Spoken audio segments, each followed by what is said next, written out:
Welcome to Sai Dev Akshara channel.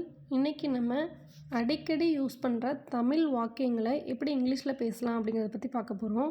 நான் இன்னைக்கு லேட்டாக எழுந்தேன், நான் இன்று தாமதமாக எழுந்தேன் அப்படின்னு சொல்லுவோம்ல, அதை எப்படி இங்கிலீஷில் சொல்லலாம்? I got up late today. I got up late today அப்படின்னு சொல்லலாம். ஐ woke up லேட் டுடே அப்படின்னு சொல்லலாம். இந்த இடத்துல உங்களுக்கு ஒரு டவுட் வரலாம். அதாவது எழுந்துக்கிறதுக்கும் இங்கிலீஷில் வந்து கெட்டப் வேக்கப் அப்படி தானே சொல்லுவோம். இங்கே காட்டப் ஓக்கப்னு சொல்லியிருக்கீங்களே, அதனால் அது ஏன் அப்படின்னு கேட்கலாம். அதாவது இங்கே பாஸ்ட் டென்ஸ் எழுந்தேன் அப்படின்னு இருக்கு, அதனால தான் காட்டப். கெட்டப்போட பாஸ்ட் டென்ஸ் காட்டப், வேக்கப்போட பாஸ்ட் டென்ஸ் ஓக்கப். 6 மணிக்கு தயாராக இரு, இதை எப்படி சொல்லலாம்? Be ready at 6 o'clock. இப்போ ஸ்பெசிஃபிக் டைம் பற்றி நம்ம பேசும்போது அதுக்கு முன்னாடி கண்டிப்பாக அட் அப்படிங்கிற ப்ரிப்போசிஷன் நம்ம யூஸ் பண்ணணுங்க.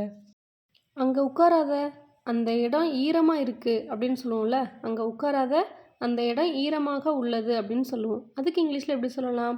Don't sit down there, that place is wet. Don't sit down there, that place is wet. இதே இது இங்கே உட்காராத, இந்த இடம் ஈரமாக இருக்குது அப்படிங்கிறத எப்படி சொல்லலாம்? Don't sit down here, this place is wet. Don't sit down here, this place is wet அப்படின்னு சொல்லலாம். இந்த சென்டென்ஸ் குழந்தைங்கக்கிட்ட நம்ம அடிக்கடி யூஸ் பண்ணுவோம்.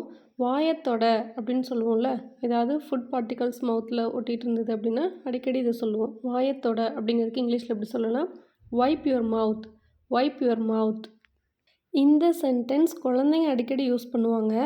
நம்ம சாப்பிட கூப்பிட்டோம் அப்படின்னா, நான் அப்புறம் சாப்பிட்றேன், நான் பிறகு சாப்பிடுவேன் அப்படின்ற மாதிரி சொல்லுவாங்க. இதுக்கு எப்படி இங்கிலீஷில் சொல்லலாம்? I will eat later, I will eat later. இதுவும் அடிக்கடி நம்ம பேசிக்கிற ஒரு வார்த்தை தான். இப்போ ஒருத்தங்க நம்மக்கிட்ட கேட்குறாங்க, நீ வர்ற வழியில் அவனை பார்த்தியா அப்படின்னு கேட்குறாங்க. அப்போ நம்ம என்ன சொல்லுவோம்? ஒரு வேளை நம்ம பார்த்துருக்கோம் அப்படின்னா, ஆமாம் நான் வர்ற வழியில் அவனை பார்த்தேன் அப்படின்னு சொல்லுவோம். இதுக்கு எப்படி இங்கிலீஷில் சொல்லலாம்? ஐ சா ஹிம் ஆன் தி வே, ஐ சா ஹிம் ஆன் தி வே. இதே இது அவளை பார்த்தேன், நான் வர்ற வழியில் அவளை பார்த்தேன் அப்படின்னா ஐ சா ஹெர் ஆன் தி வே.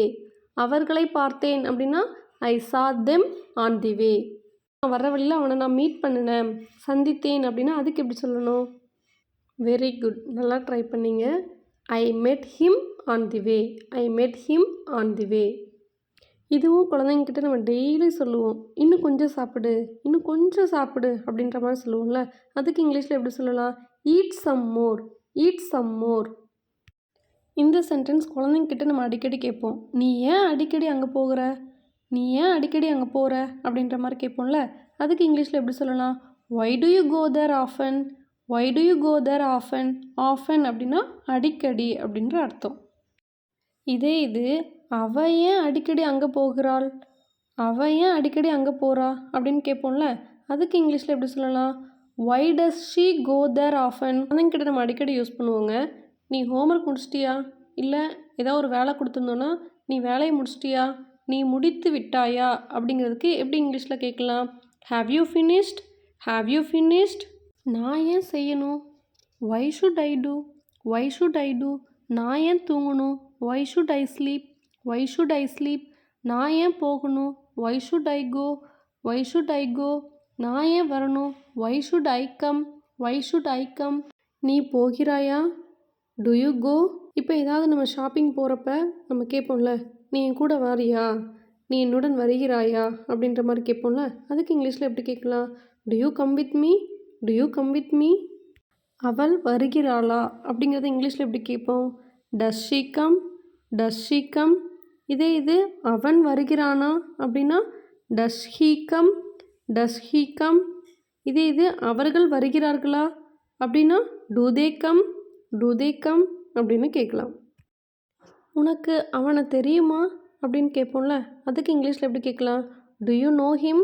உனக்கு அவளை தெரியுமா அப்படின்னா டு யூ நோ ஹெர். இதே இது அந்த இடத்துல ஒரு நேம் போட்டோம் அப்படின்னா உனக்கு சாய்தேவை தெரியுமா, டு யூ நோ சாய்தேவ் அப்படின்னு கேட்கலாம். உனக்கு கேக் பிடிக்குமா அப்படிங்கிறதுக்கு இங்கிலீஷில் எப்படி சொல்லலாம்? To you like cake, to you like cake. நீ தினமும் காஃபி குடிப்பியா, இதுக்கு எப்படி இங்கிலீஷில் சொல்லலாம்? To you drink coffee daily, to you drink coffee daily. இந்த வீடியோ உங்களுக்கு கண்டிப்பாக யூஸ்ஃபுல்லாக இருக்கும் அப்படின்னு நம்புகிறேன். யூஸ்ஃபுல்லாக இருந்துச்சு அப்படின்னா லைக் பண்ணுங்கள், ஷேர் பண்ணுங்கள். மறக்காமல் நம்ம சேனலை சப்ஸ்கிரைப் பண்ணுங்கள். தேங்க்யூ.